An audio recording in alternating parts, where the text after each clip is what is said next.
My name is Ian Rays Bruton. This is Liam Mangachu Campbell. You already got your interview. Or as a lot of people know me, Ray Shud of Raysfire. And I play TF2.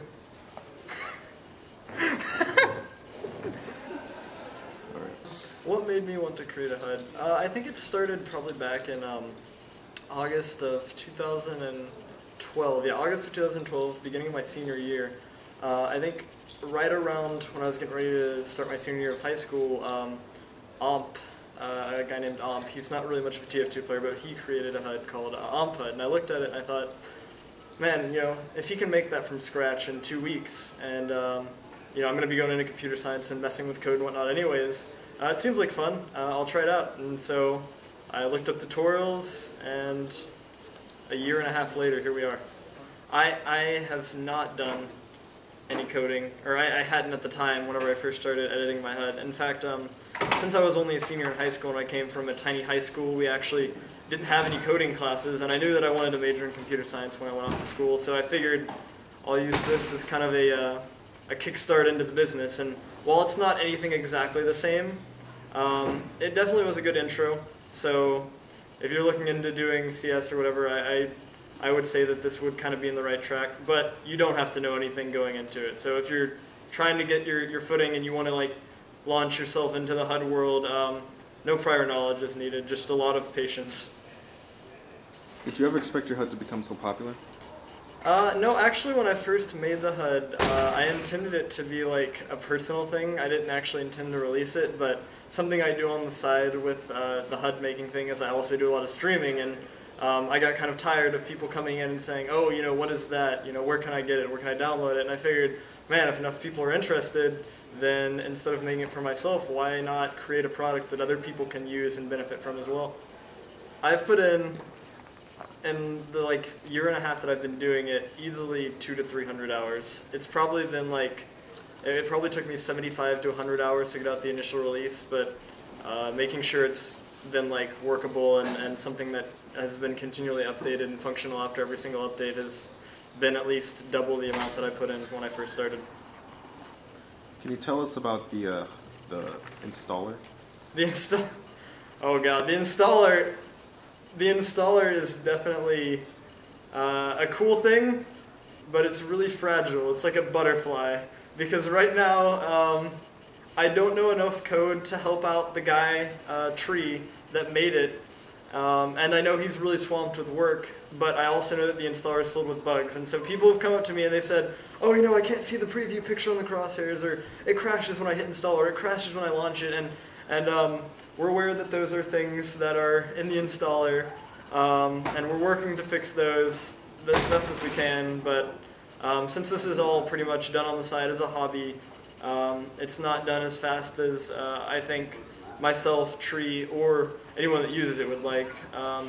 It's definitely something still in development, but if you are one of the people that have used it and you've had success with it, then that's really awesome, because now that the base HUD was made, we wanted to provide something that would be customizable. You know, we wanted to take it a step further. You know, now that they're using this HUD, we want them to give it their own spin and give players the ability to make it their own. And the installer has really, really made that a lot easier. You don't have to know nearly as much about coding or anything like that, which is cool.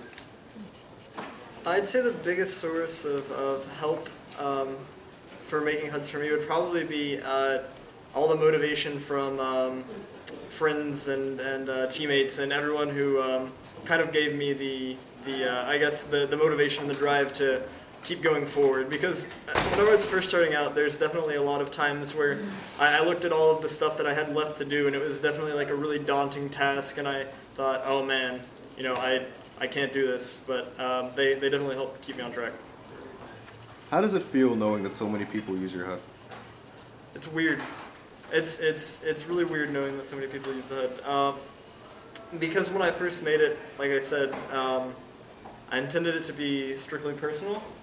Although I think it's a really really awesome feeling, being able to go onto a stream or look at just TF2 screenshots on Reddit or wherever, or YouTube videos, and see these people that I have no idea, no connections with using it, because it means that I've been able to provide a service that has branched out way past my expectations, and the fact that it's been able to grow into something so big and so great is something that I personally am thankful for, but I'm also really glad that I'm able to provide such a service to so many people.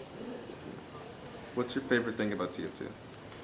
The community. My favorite thing about TF2 is the community. That's the whole reason I got into competitive. That's the reason I got into HUD making, being able to provide something to the community, and the reason I stuck with this game for so long in the first place. If I didn't have an awesome pub community to start with, I would have probably dropped the game in a heartbeat.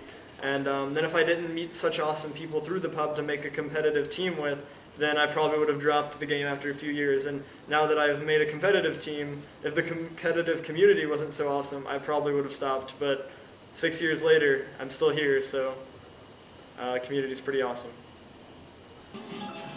Jeez. Feeling threatened. We can't play TF2, we can play this game.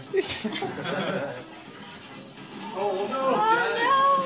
Oh my gosh!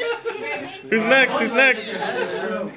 Dude, I broke the concentration.